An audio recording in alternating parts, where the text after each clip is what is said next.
All right, the next play-in games are done here for Wednesday, April 12th. First one up, had the big one, Chicago over Toronto, 109 to 105. So some people might see it more as the DeMar's daughter game, where she's screaming every single time the Raptors go up for a free throw. It worked. It worked. They shot 50% on the game, and they shot 78% for the season, the regular season. So it worked. Uh, Chicago overcame a 19-point deficit. Zach LaVine led the way with 39 on 10 of 22 shooting, 13 of 15 from the line himself. DeMar had 23 on 10 of 19 shooting.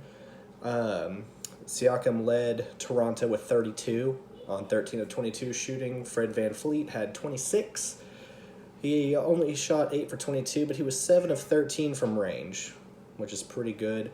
Toronto played a tight rotation. They basically only played 6 guys in double-digit minutes. Uh, it's winner, go home. Here in the play-ins, after the game, Scotty Barnes said that he could hear that someone was screaming, meaning DeMar's daughter. Pascal Siakam said that he couldn't tell. He couldn't tell who it was, anyway.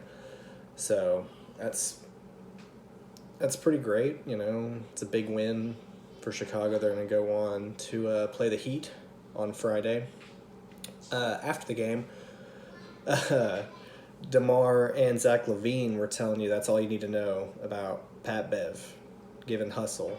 It's Pat Bev 24/7. He sleeps aggressively, was the quote, because he's just going to go out. He's going to give the effort every time down the floor. He's going to be a menace. He's the epitome of the guy you hate to play, but you love when he's on your team.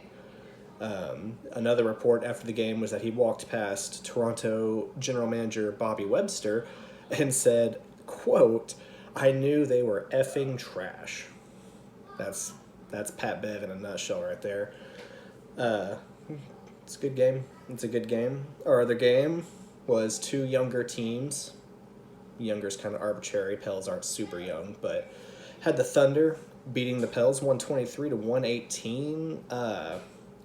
Man, the starting lineup for the Thunder just did great. You have Josh Giddey getting a near triple-double with 31, 9, and 10. SGA had 32. Dort had 27. Jalen Williams from Santa Clara, he had 11. He didn't shoot great, but he was taking the shots. For those young guys, you don't want them to stop taking shots because it's not falling, especially in a playoff situation. You need them to keep going, shoot yourself out of the rut, so to speak. Arkansas, Jalen Williams, had 8, 8, and 8. Nice little stat line, and he was a plus 20 on the game high, which is the epitome of Jalen Williams. Our Jalen Williams, Arkansas Jalen Williams. Just hustle, always.